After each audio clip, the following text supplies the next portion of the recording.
મને તો ચોક્કસ એવું લાગે છે કે આ વરસાદ અને ભજીયાને કંઈક તો સંબંધ છે.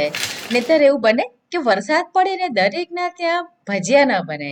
તો આજે તમારી સાથે હું શેર કરવાની છું મકાઈના ભજીયાની રેસીપી. ભજીયા તો તમે ઘણી બધી વાર બનાવ્યા હશે, ઘણી બધા પ્રકારના બનાવ્યા હશે, પણ આ મકાઈના ભજીયા એકદમ સ્પેશિયલ છે. તમે ક્યારે પણ આ રીતે મકાઈના ભજીયા નહીં બનાવ્યા હોય, ખાવામાં ખૂબ જ ક્રિસ્પી અને અંદરથી એકદમ સરસ પોચા જાળીદાર એવા આ મકાઈના ભજીયા એકવાર બનાવી લીધા ને તો પછી તમે ક્યારેય પણ એનો સ્વાદ નહીં ભૂલો. હલો ફ્રેન્ડ્સ, હું છું હેતલ. કિચન ક્રાફ્ટમાં તમારા બધાનું હાર્દિક સ્વાગત છે. તો ચલો આજની મજેદાર રેસીપી બનાવવાનું શરૂ કરીએ. મકાઈના ભજીયા તૈયાર કરવા માટે મેં 2 મકાઈ લીધી છે. અમેરિકન મકાઈ છે. 1 ડુંગળી લેવાની છે અને લગભગ 5 થી 6 નંગ જેટલા આપણને લીલા મરચાં જોઈશે. મેં જે મરચાં લીધા છે ને થોડા તીખા છે અને ક્વોન્ટિટી તમારે તમારે જેટલી તીખાશ જોઈએ એ પ્રમાણે લેવાની છે. આ બધી જ વસ્તુ આપણી પાસે ઘરમાં લગભગ હોય છે. તો વરસાદ આવે અને આપણે ભજીયા બનાવવા હોય તો આ ભજીયા એકવાર ચોક્કસ ટ્રાય કરવા જેવા છે. અહીંયા મેં અમેરિકન મકાઈ લીધી છે તો આપણે એને આ રીતે ચપ્પુથી ઊભી ઊભી કટ કરી લેવાની છે. એનું કારણ એ છે કે તમે એને જો છીણી લો ને તો શું થાય કે એનું અંદરનું જે મોઇશ્ચર હોય, કારણ કે આ એકદમ રસ ભરેલી હોય છે, તો બધો જ એનો જે રસ છે એને નીકળી જશે.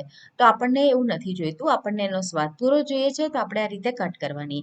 હવે તમે એમ કહેશો કે દાણા પડ્યા હોય તો દાણા નહીં નાખવાના, કારણ કે જો દાણા નાખીએ ને તો આપણે જ્યારે ભજીયા તળીએ તો આખા દાણા હોય અને ફૂટે, તેલની અંદર ફૂટે એટલે દાઝવાનો પણ ભય રહે. એટલે એવું ના થાય એટલે આપણે આ રીતે કટ કરવાની. આવું કટ કરો એટલે દાણા છે ને થોડા કટ થઈ જાય, એટલે તમે તળો ને તો પણ એ ફૂટે નહીં. તો બસ આ ધ્યાન રાખવાનું છે. હવે તમે એમ કહેશો કે અમારી પાસે તો અમેરિકન મકાઈ નહીં, દેશી મકાઈ છે. તો દેશી મકાઈ હોય તો એને તમારે છીણીને ઉપયોગમાં લેવાની, કારણ કે દેશી મકાઈ થોડી હાર્ડ હોય અને એની અંદર થોડો રસ પણ અમેરિકન મકાઈ કરતાં ઓછો હોય. હવે આપણે ડુંગળીને એકદમ ઝીણી ઝીણી કટ કરવાની છે. અને તમે જો ડુંગળી ન ખાતા હો તો સ્કીપ કરી દો, પણ ડુંગળી નાખશો ને તો તમારા જે ભજીયા છે એ ઠંડા થયા પછી પણ તમે ખાશો ને તો ડુંગળીનું મોઇશ્ચરના કારણે એકદમ એ નરમ રહેશે અને બિલકુલ તમને ડ્રાય ડ્રાય નહીં લાગે. તો જો તમે ખાતા હો તો ચોક્કસથી નાખજો, અને નથી ખાતા તો તમારે ખીરાની અંદર થોડું દહીં એડ કરવાનું. એટલે શું થશે કે તમે ઠંડા થયા પછી પણ ખાઓ ને તો પણ એ અંદરથી એટલા જ સોફ્ટ રહેશે, બહારથી ક્રિસ્પી અને અંદરથી એકદમ સોફ્ટ. બસ આ જે ભજીયા છે કે તમે એને ગોટા પણ કહી શકો, એની એ જ ખાસિયત છે કે બહારથી એકદમ ક્રિસ્પી ને અંદરથી એકદમ સરસ એ સોફ્ટ બને છે.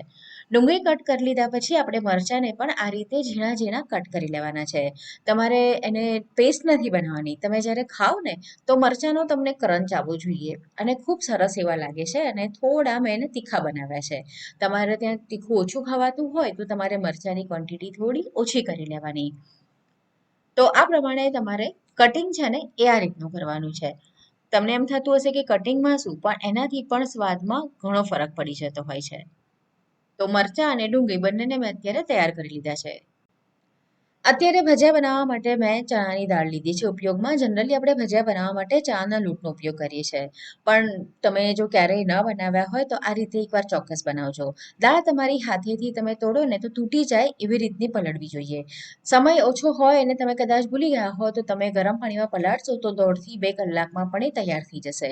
હા, સમય હોય તો 3 થી 4 કલાક ચોક્કસ એને પલાળીને રાખો. હવે પાણી નિતારી લેવાનું છે અને દાળને આપણે વાટવાની છે.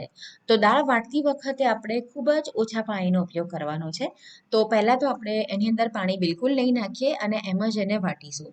તમારે એને પલ્સ મોડ ઉપર થોડી વાર ચલાવવાની અને પછી શું કરવાનું, ચમચીથી ઉપર નીચે કરી લેવાની. આ રીતે તમારી દાળ એકદમ સરસ વટાઈ પણ જશે અને એની અંદર તમારે બહુ જ ઓછું પાણી નાખવું પડશે. તો 2 થી 3 વાર આ રીતે કર્યા પછી તમારે થોડું પાણી એડ કરવાનું. તો લગભગ 2 થી 3 ચમચી જેટલું જ પાણી મેં નાખ્યું છે અને એકદમ ઘટ આ રીતે એને આપણે વાટી લેવાની છે. તમે જુઓ, એ ખીરું છે એની અંદર મેં પાણી જે 3-4 ચમચી નાખ્યું એ જ એમાં જ એકદમ સરસ વટાઈ જશે. દાળ પલળેલી છે એટલે બિલકુલ જ તમને તકલીફ નહીં આવે. હા, તમારે 4-5 વાર એને મિક્સ કરવું પડશે. હવે એની અંદર આપણે ડુંગળી અને મરચાં એડ કરી દઈએ. અને મેં કીધું એમ ડુંગળી પણ તમારે ઝીણી કરી લેવાની છે અને મરચાંને પણ તમારે આ રીતે કટ કરી લેવાના છે. પેસ્ટ નથી બનાવવાની. અને તમારે ત્યાં જો તીખાશ ગમતી હોય તો તમે અહીંયા જે લવિંગના મરચાં આવે છે ને નાના, એ પણ નાખી શકો છો. સ્વાદ મુજબનું મીઠું નાખવાનું છે અહીંયા આગળ. અને હળદર એડ કરીશું. તો મેં 1/4 ટીસ્પૂન મીઠું અને 1/2 ટીસ્પૂન અહીંયા હળદર નાખી છે. હિંગ એની અંદર એડ કરવાની છે 1/4 ટીસ્પૂન જેટલી. હિંગ થોડી આગળ પડતી નાખવાની છે. અને સાથે મેં અડધો કપ અહીંયા આગળ કોથમીર એડ કરી છે. તમે અહીંયા આગળ તમારી પાસે લીલી ડુંગળી હોય તો એના પાન પણ એડ કરી શકો છો.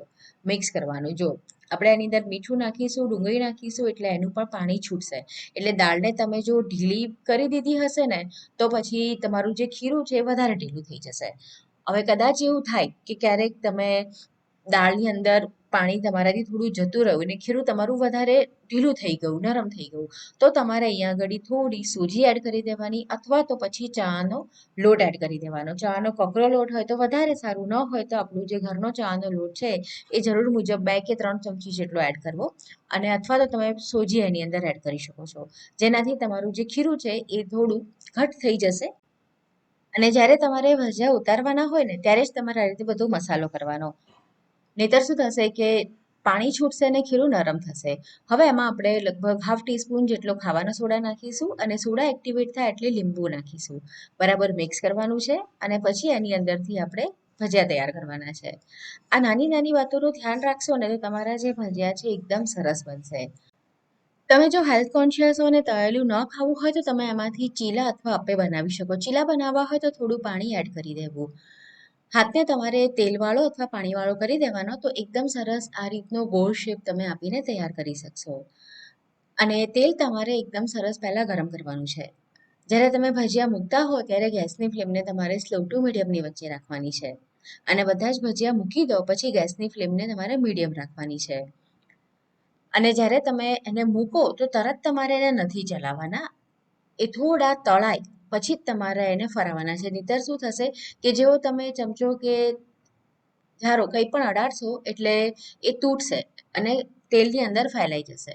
તો એને થોડા તળાવા દેવાના છે. અને મકાઈના દાણા થોડા થોડા આ રીતે તેલમાં છૂટા પડી શકે છે, પણ આપણે એને ચપ્પુથી કટ કરીને લીધા છે એટલે બિલકુલ જ એ ફૂટશે નહીં. અને ચમચીથી આપણે એને આ રીતે ફરાવતા રહેવાનું છે. અત્યારે મેં ગેસની ફ્લેમને મીડિયમ હવે રાખી દીધી છે. અને સતત એને આ રીતે ફરાવતા રહેવું જરૂરી છે. નહીંતર શું થશે કે એક બાજુ કલર આવશે, એક બાજુ કલર નહીં આવે અથવા તો ક્યાંકથી વચ્ચેથી એ કાચા પણ રહી જશે. તો એકદમ સરસ એનો કલર પણ આવવો જોઈએ અને અંદર સુધી એ તળાવા પણ જોઈએ. તો 5 મિનિટ જેટલો સમય થઈ ગયો છે. હવે અત્યારે તળાઈ ગયા છે તો મેં લીલા મરચાં એડ કરી દીધા છે જે આપણે સર્વ કરીશું. અને લીલા મરચાંને પણ આ રીતે વચ્ચેથી કટ કરીને તમારે તળાવ મૂકવાના, નહીંતર જો આખા નાખી દો ને તો એ ફૂટે. તો આપણા અત્યારે મકાઈના ભજીયા તૈયાર થઈ ગયા છે. આ જ પ્રમાણે આપણે બીજી બેચ પણ તૈયાર કરી લેવાની છે. તમે જો ખીરું રાખી મૂકશો ને તો એ એસળશે, એ વાતનું ધ્યાન રાખવાનું છે. તો આપણા એકદમ સરસ ક્રિસ્પી બહારથી અને અંદરથી પોચા આવા મકાઈના ભજીયા તૈયાર થઈ ગયા છે. તમે ક્યારેય પણ જો મકાઈના ભજીયા આ રીતે ટ્રાય ના કર્યા હોય તો એકવાર ચોક્કસથી ટ્રાય કરજો. તમારા ઘરના દરેક સભ્યને ખૂબ જ પસંદ આવવાના છે.